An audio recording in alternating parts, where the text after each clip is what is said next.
Black Friday edition of Sports Shorts, the day after Thanksgiving, traditionally Black Friday.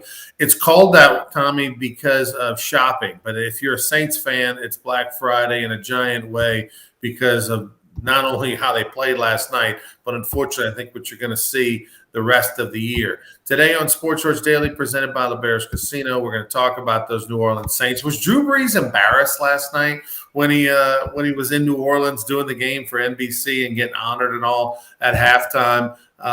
He had to. I mean, what a terrible game to honor a legend. But we'll get into that. Also, LSU Coaching Search. It seems as if folks are falling by the wayside. Dave Aranda looks to be out of the mix now. Now it looks to, if you believe what you've been reading, it's down to, Campbell at Iowa State. It's down to Riley at Oklahoma. We really haven't heard Kiffin's name a whole lot, even though he won again last night, won the Egg Bowl, and has gotten the 10 wins for the first time in Ole Miss school history in the regular season. So we'll get into the coaching hire as well. LSU, an underdog against A&M. Not a lot of conversation about that game, even though I will say this, Tommy, I've had more activity with people looking for tickets and things like that this week than I have all during the year. So I think folks with the holidays, the final game of the year and all that sort of thing, A&M's alumni are going to be bringing a lot of people, a lot of friends from Texas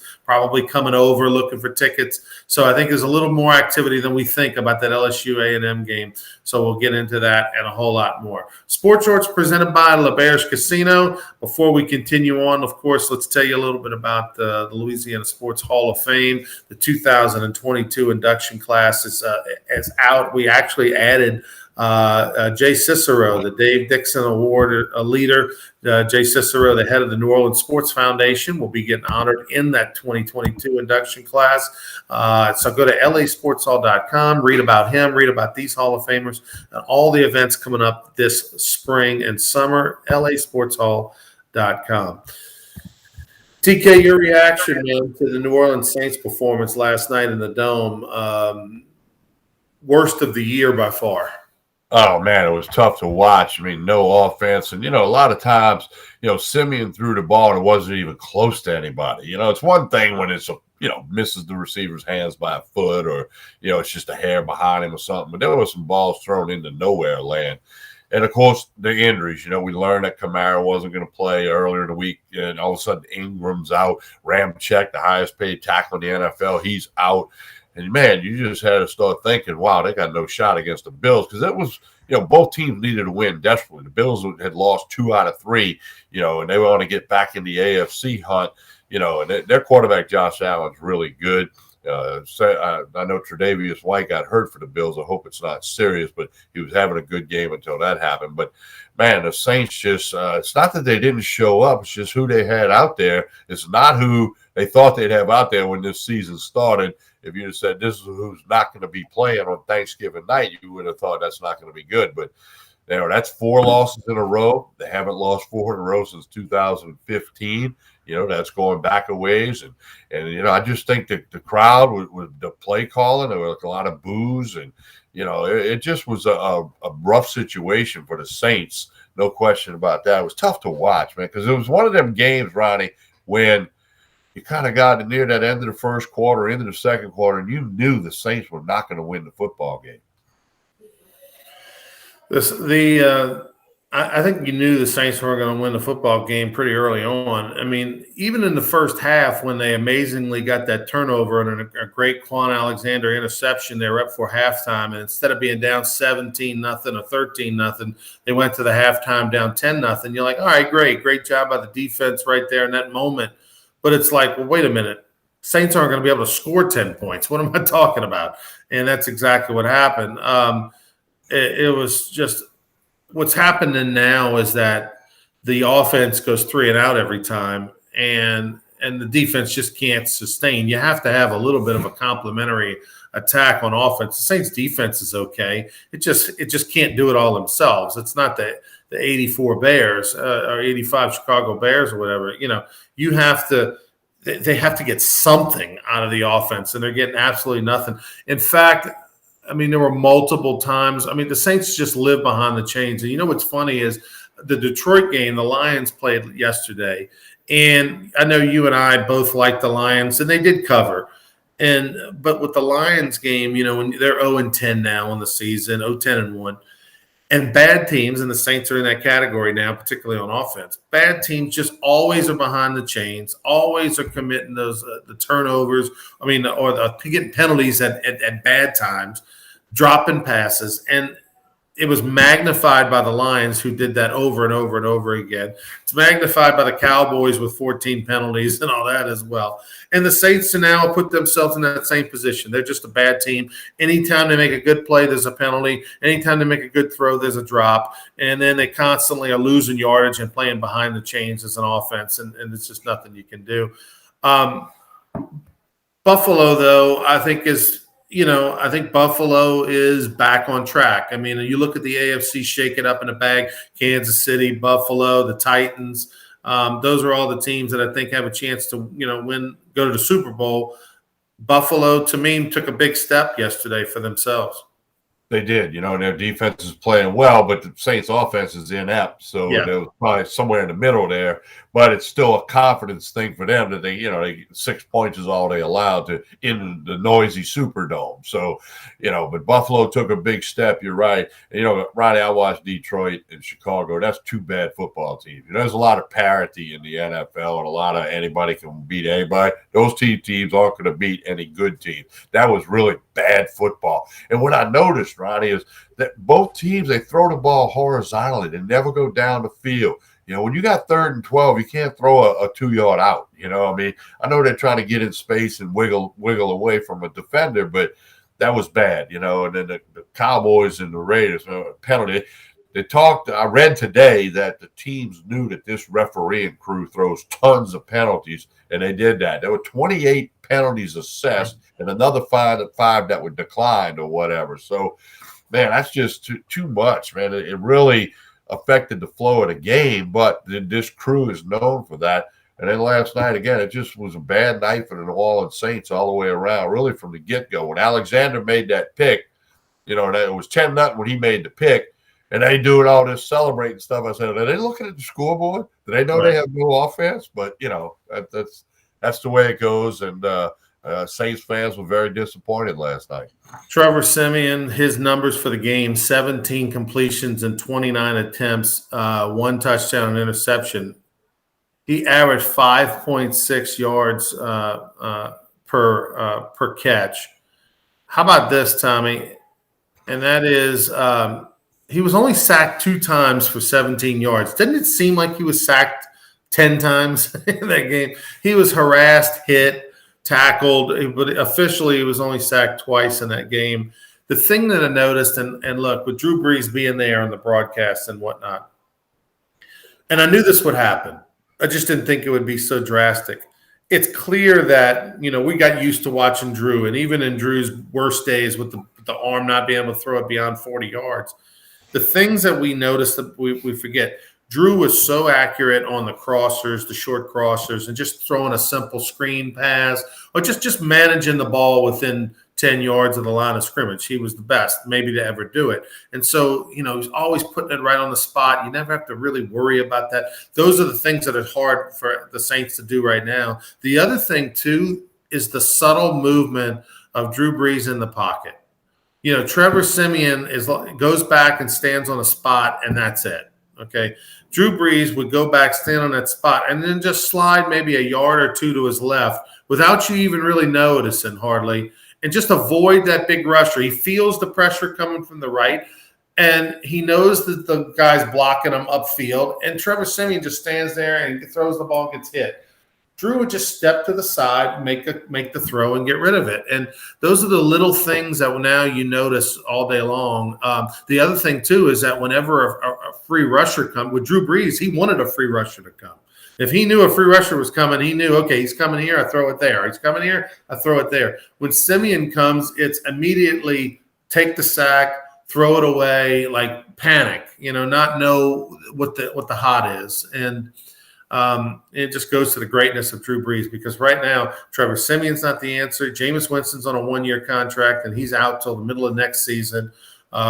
Taysom Hill, I mean, I couldn't believe, Tommy, that the Saints gave Taysom Hill that giant extension, guaranteeing him $20+ million. But whether you think he can play quarterback or not, he's a China doll. Even the little bit of activity that he does with the Saints, the guy's always getting hurt. And so I'm shocked by that. I understand that Sean Payton loves the switchblade and all that. He's probably the wonderful guy and the hardest worker. Tommy, the production isn't there to warrant giving a guy that kind of contract that the Saints just gave him. I'm really shocked by that. I am. Well, Drew Brees is a Hall of Famer. Okay. Trevor Siemian would have to buy a ticket to go to the ceremony. Okay. And look, this Taysom Hill thing, I've said from day one, he's not a quarterback. And they talked about it on the broadcast last night. His contract is very unique. In other words, it's guaranteed 25, could be 40. It could be 90 if he's playing quarterback. And like Drew Brees made a comment, I've never seen a contract in the NFL that's kind of like if you're a quarterback or if you're an H-back or if you're a tight end or whatever. It's all kind of, it's amazing. It's probably bigger than the New Orleans phone book. I guess they don't have phone books no more. We don't need those. But it's huge, okay? It's thick.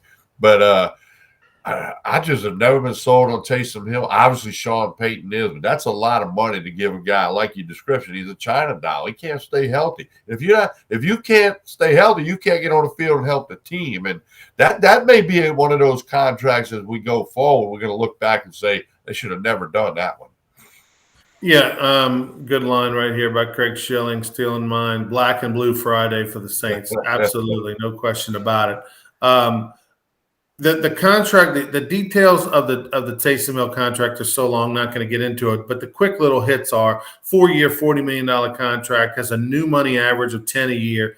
11.1 is fully guaranteed at signing. So he signs the contract. He's going to get another 11.1 million, which is right around where he's at the last 2 years. 21 million is guaranteed by year 2. So if he makes it to year 2, he gets $21 million, which those are the guaranteed money's the real numbers that matter. It's also an upside potential of a whopping $55 million, which is where it begins, to get into the whole breakdown of how that happens and quarterback play. I don't see Taysom. I think Taysom Hill is a nice switchblade option. I do. The guy's a special teams guy. It's nice to have as a backup quarterback. He can receive, he can run, he can do all these things. He's a super athlete, and clearly he's a great locker room guy. But Tommy, in the little bit of time that he has played, man, the guy is not healthy and banged up. And we had the concussion. Now we got the ankle. We've had things in the past. And for a guy to, get 6 snaps, 7 snaps, a game or whatever, it's just bizarre to me. I think this is a situation where Sean Payton is just enamored a little too much in one particular player. And it's a surprise because he's, the Bill Belichick thing, where you don't, keep a player too long or, whatever. You don't get enamored with too much loyalty to a player. That is not the way that Sean Payton has worked throughout his career. And so it's funny. You see one way, Bill Belichick doing it a different way, get rid of everybody, hurt their feelings even before they stay too long. And Sean Payton, we see guys come back, get rid of them, bring them back. There's a little maybe too much loyalty there. Well, time will tell whether this was a good move or not. Personally, I think it's going to be written down as a terrible move. I think the Saints are going to end up with, at this point, Tommy, as we look at the remaining schedule, obviously they got Miami at home, which is, on paper a win. But the way the Saints are playing right now, I don't think anything is a lock. But the way that with 5 wins, with quarterback issues, with injuries all over the place, I think 7 wins is realistic.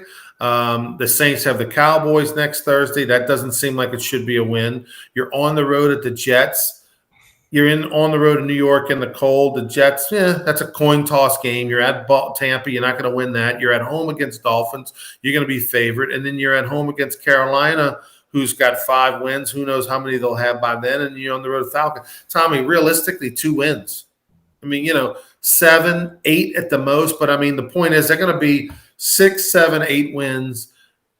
They're going to be in the market for a quarterback. I mean, I think you're going to draft a quarterback in the first round, and I think that's where the Saints are going to go, and then have Taysom Hill as the backup and maybe Taysom starts the year quarterback next year and lets the rookie sit and watch.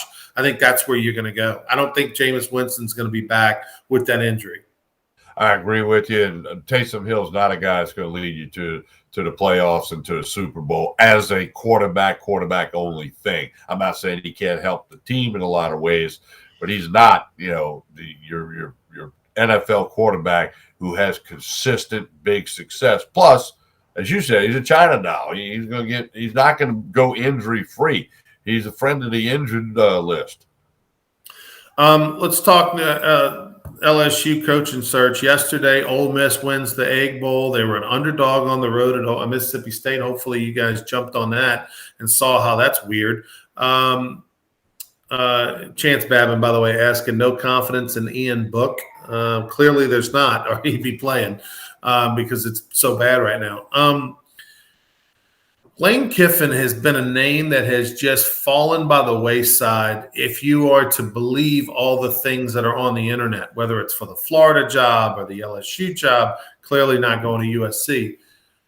And that surprises me. Lane Kiffin picked up his 10th win. That's the first time that's ever happened in Ole Miss history in the regular season. Why, Tommy? Why is Lane Kiffin? Now, hopefully I'm wrong because – to me, dynamic offensive play callers, big-time recruiters. He's got star quality. A lot of the stuff about Lane Kiffin, a lot of the rumors about him are old, going back 10-plus years. Why is Lane Kiffin not at least in the public eye out there as a candidate? It's a little confusing. I mean, if I was picking it, I'd be hiring Lane Kiffin. But here's the thing. All right, Ole Miss played last night. They won the Egg Bowl. They don't play again on January 1st, probably in a Sugar Bowl against somebody. So if Ole Miss wants Lane Kiffin and they think, hey, this is the guy, he's going to get an extension today or tomorrow. They're going to sit out. Well, they went back home last night. So they're going to sit out today. If Ole Miss really wants him and doesn't want him to go anywhere, they are going to give him an extension today or tomorrow. Just like, Michigan State didn't want to lose Tucker, Penn State didn't want to lose Franklin, and Baylor didn't want to lose Aranda.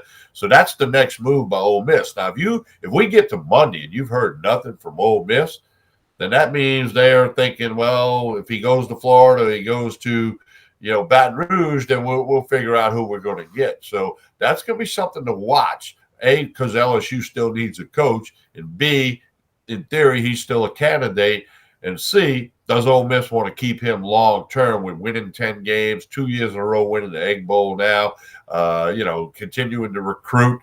I think it's going to be interesting to follow in a couple of days. We might, by the time we do Sports Shorts Radio tomorrow, we might know something about Kiffin if there's an extension at Ole Miss, and we will certainly, share that with everybody in the morning tomorrow, 10 to 12 on 104.5 ESPN Baton Rouge. So I think there's going to be some rumbling.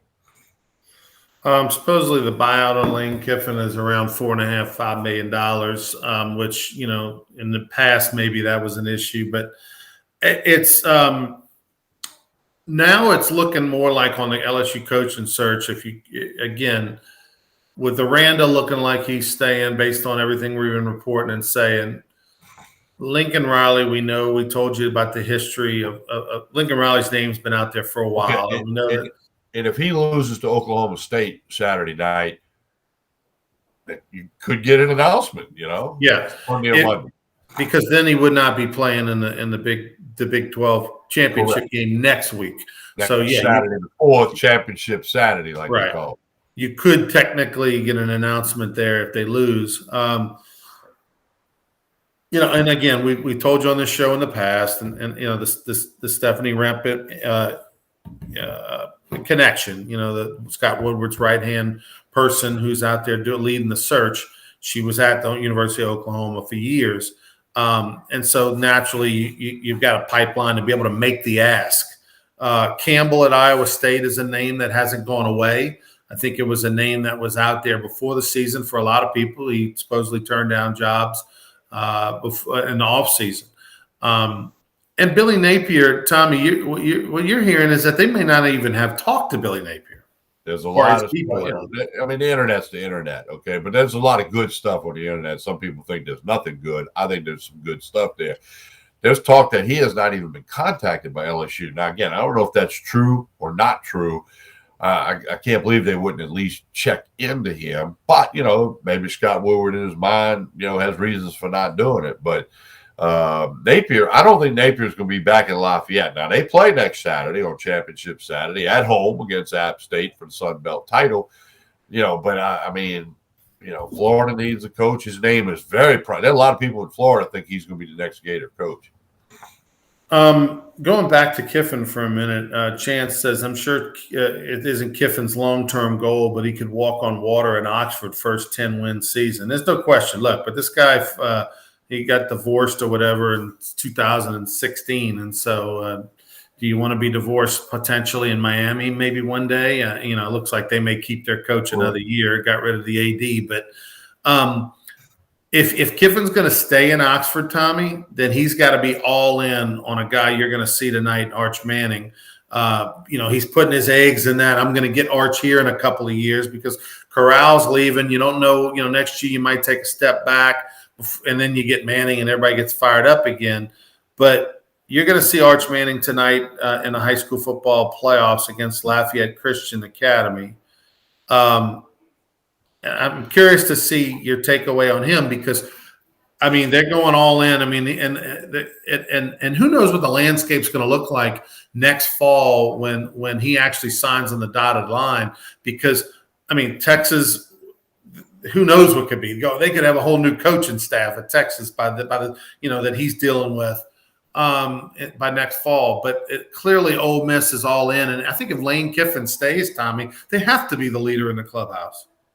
Well, here's the thing. You remember, one of the main reasons Eli Manning went to Ole Miss, okay, a lot of reasons his dad went there and all that, was David Cutcliffe was the coach.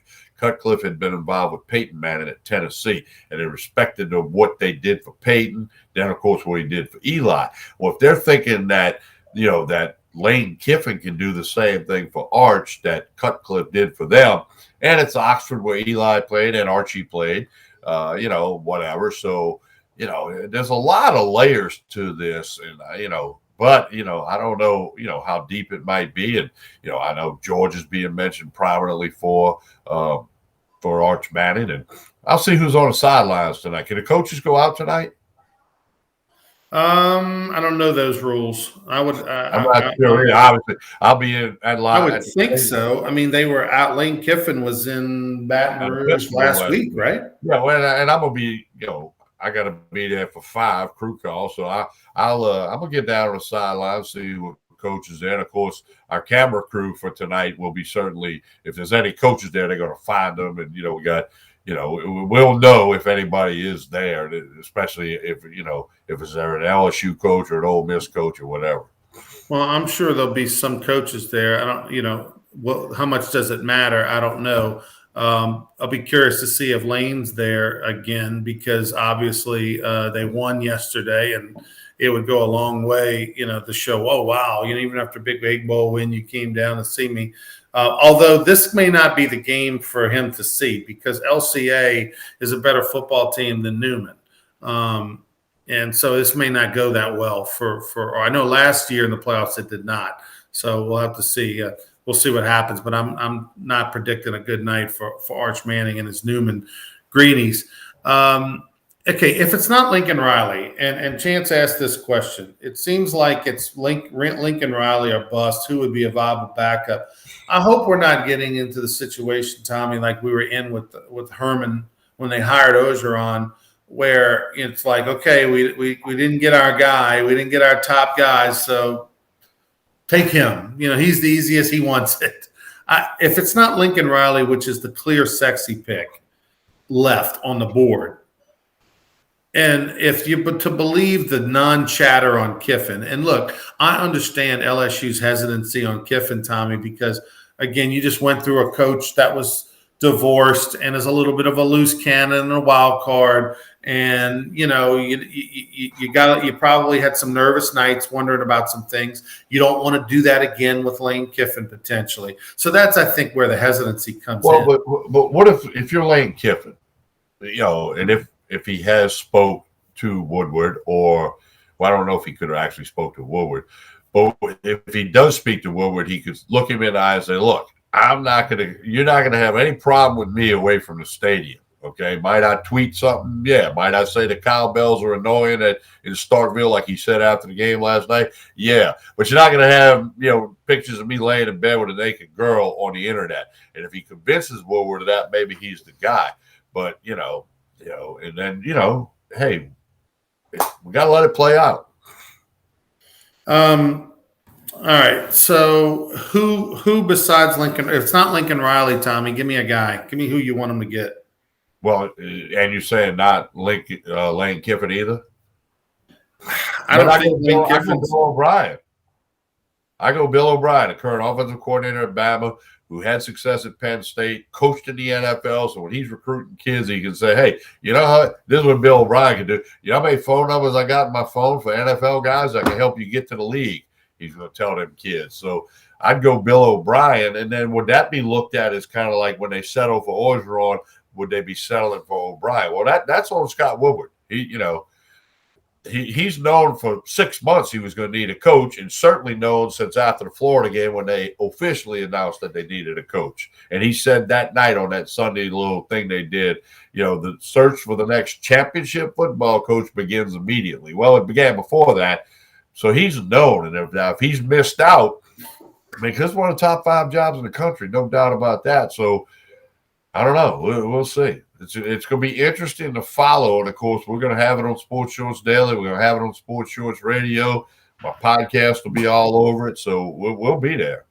All right. So yesterday, full disclosure, I went 2-2 on my picks. I went 1-2 in the NFL and 1-0 in college. I had the Detroit Lions, won that one.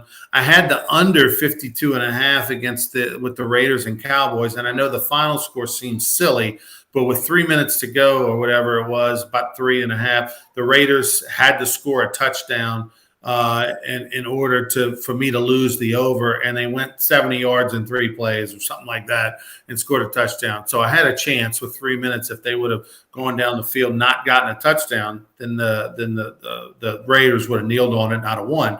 And then the Saints game, I thought with my heart earlier in the week, and unfortunately I'm in Dallas with family and with family and parties and things going on, and just didn't pay attention. And, had I been in my normal routine and looked and seen that everybody in the world is not playing and they're hurt, I probably would have taken Buffalo or just laid off the game. I went with my heart, and earlier in the week when I thought Taysom Hill was the starting quarterback, when I thought Ingram was going to play, didn't know about Ramczyk being out necessarily for this one, and clearly that was goofy. But I did win with Mississippi State being a dog on the road at Ole Miss. Ole Miss being a dog on the road at Mississippi State. That one, to me, was like stealing. So, all right, let's give everybody a winner for tomorrow, Tommy. You look at the landscape of the college football games that are out there. Give us the Sports Shorts Daily watcher a victory. A Friday game? You need a Friday game from me? Well, no, you can get a Friday or a Saturday. No, I got the bet. I got the bet for you, Ronnie. You ready? All right. First half, -4.5 Ohio State. First half, -4.5 Ohio State. They were beating Michigan State 42-0 before Michigan State realized the game started. Okay. That's going to be my large bet of the weekend. Ohio State -4.5 in the first half against the Wolverines. All right. And I think A&M's going to make it a long night for the Tigers. I'm going to give you one here. I like Kansas State, by the way, is 7-4. They're on the road at Texas today. This is 11 o'clock game. This is a morning game. Got to get your bet in early. The Longhorns are a 2.5-point favorite. I got to go with Kansas State because Texas is awful. Kansas State, I'm taking Kansas State all the way here.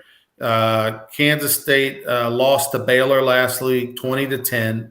They beat West Virginia and Kansas and TCU and Texas Tech the previous 4 weeks in a row. So I'm taking Kansas State. I'm buying the half a point to get me a nice even +3.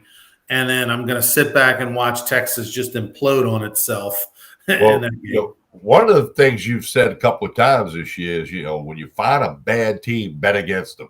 Texas is a bad team. Right. I mean, the Detroit Lions would probably be able to beat Texas, okay? But no, we know they would, but I was trying to be funny. But no, you find a bad team, and that's what you're doing, in my opinion, with that Texas pick, and I like it. All right, so there you go. You got a winner today. I'm going to give you, if you want to put a little action, do so now. It's an 11 o'clock Central game. Kansas State over Texas, giving up 2.5 is what the line says. Tommy's going to take Ohio State tomorrow against Michigan. By the way, I'm pulling from Michigan, Tommy, because I've got 3 futures picks from weeks ago, and Michigan's one of them. I laid $50 to win $1,500 if they win the national championship. I know it's not going to happen, but I got to at least stay alive. They beat Ohio State. They get in the play. If they win next week, they're in the playoffs. So I need Michigan to pull off the upset. By the way, Ohio State's 7.5-point favorite against Michigan. I do agree with you, TK. Another game I'm going to tell you about, ULM is a 21.5-point dog at UL. Man, the Raging Cajuns at home against ULM. That's a lot of points, and ULM maybe not as bad as we thought. I don't know. I'm going to have to marinate on that one. I'll have another pick for you. I'll have 2 more picks for you tomorrow on Sports Shorts Daily as I'm looking at the Saturday picks. I gave you a Friday one. So tune in to Sports Shorts Radio tomorrow morning, 10 to noon. We'll be at LeBear's Casino right across from the brand new sports book, right when you walk in the entrance at the Stadium Sports Bar and Grill. Come check us out. We'll be there from 10 to noon. Tommy Christ, myself, Derry Beckwith, Joel Davis. The gang will be there. We'll have some more winners. By the way, we were 4-1 as a group last time we were at LeBear's, so we got a little heater going. This is what I'm going to do tomorrow, Ronnie. When I get to LeBear's, I'm going to go to one of the kiosks, and I'm going to place a bet on the Texas A&M Aggies. I'm going to tell everybody now, and I'll have the ticket when we're on the radio. Of course, nobody will be able to see it, but I'll have it. And I got more breaking news for you. I'm going to the LSU game. I'm going with my daughter and 2 of my grandsons. We're going to go to the game. I'm actually going to be at the stadium for the game, but I'm looking forward to radio in the morning.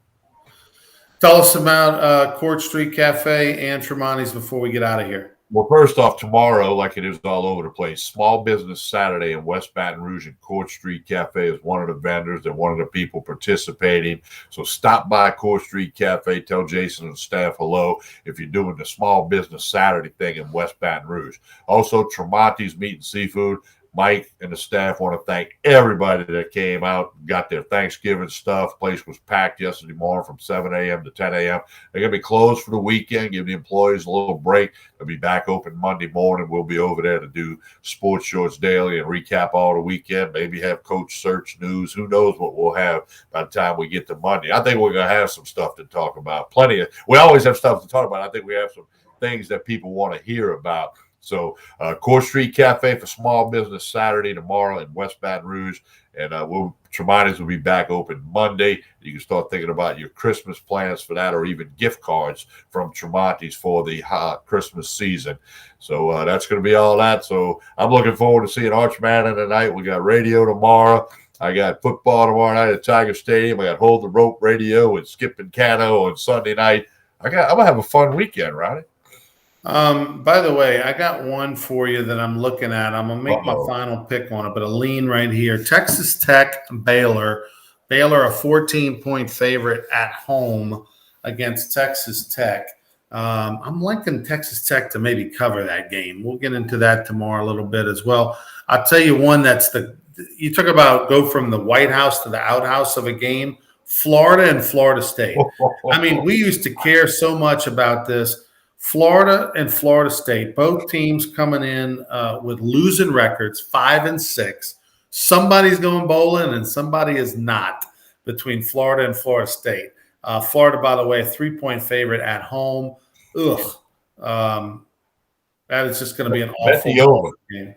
Bet the over. I don't even know what it is, but neither team can play defense. You know, Ronnie, years ago in the 90s, I was at the Superdome when Florida State played for the Faux Pas National Championship, as they called it back then. And you couldn't have put another person in the Superdome that night. I was at the game with a friend of mine, John, who's a big Florida Gator fan. But yeah, so no, that game is just like falling off of the map. I mean, like that's gonna be one like somebody's gonna wake up on Sunday, go, wait, let me look it up and let me pull out the phone here and see who won that game, because nobody's going to care about it when it's happening. 59 is the total over under. Oh, you got to go over that. Gee, come on. That's going to be maybe over that at half.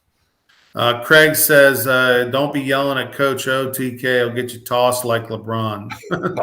Snitch. They changed his name on social media. You saw that, right? You got 2 fans thrown out of the game for heckling him. So now they called him Snitch. You know what's funny? He's mad that he got suspended. Hey, I got a message for LeBron. He might be watching this morning. Dear LeBron, less than 10 people care about what you say. Chance, this is a good one to watch, no doubt about it. Does Houston beat Cincinnati and blow up the college football playoff? I'm gonna say no.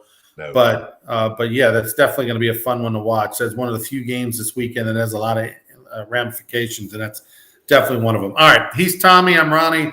We'll be at LeBear's Casino tomorrow for Sports Shorts Radio, presented by LeBear's Casino. Come check us out. We'll be there from 10 until noon. Have a great Black Friday. Good luck shopping. Watch where you go.